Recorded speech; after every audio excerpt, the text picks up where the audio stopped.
আপনি কি জানেন শুধু একটি সূরা, মাত্র একটি সূরা কবরের আযাবকে থামিয়ে দেয়, আর সেই সূরাটির নাম সূরা মুলুক। ১. সূরা মুলুকের ফজিলত। সহিহ হাদিস।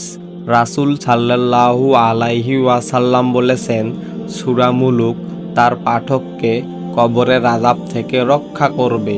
সহিহ তিরমিজি। ২. কিভাবে সূরা মুলুক রক্ষা করে? হাদিসে বলা হয়েছে, সূরা মুলুক তার পাঠকের জন্য ছাফায়াত করবে আর কবরের শাস্তি এগোতে দেবে না। ৩. কবরের অন্ধকারে সূরা মুলুকের আলো। মুমিন যখন কবরের ভিতরে থাকবে, এই সূরাটি হবে তার আলো, তার শান্তি, তার রক্ষা। ৪. প্রতি রাতেই সূরা মুলুক পড়ার কারণ। রাসূল সাল্লাল্লাহু আলাইহি ওয়াসাল্লাম নিজেও প্রতিদিন ঘুমানোর আগে সূরা মুলুক পড়তেন, এটাই সুন্নাহ।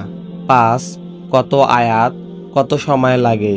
মোট ৩০টি আয়াত পড়তে সর্বোচ্চ ৪ থেকে ৫ মিনিট লাগে, কিন্তু এর ফল কবরের আযাব থেকে মুক্তি। ৬. আজ থেকেই অভ্যাস করুন।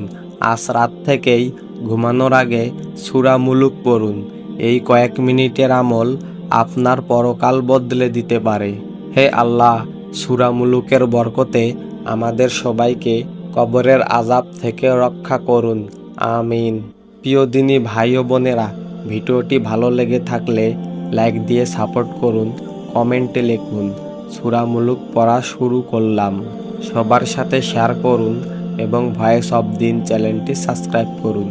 আসসালামু আলাইকুম ওয়া রাহমাতুল্লাহি ওয়া বারাকাতুহু।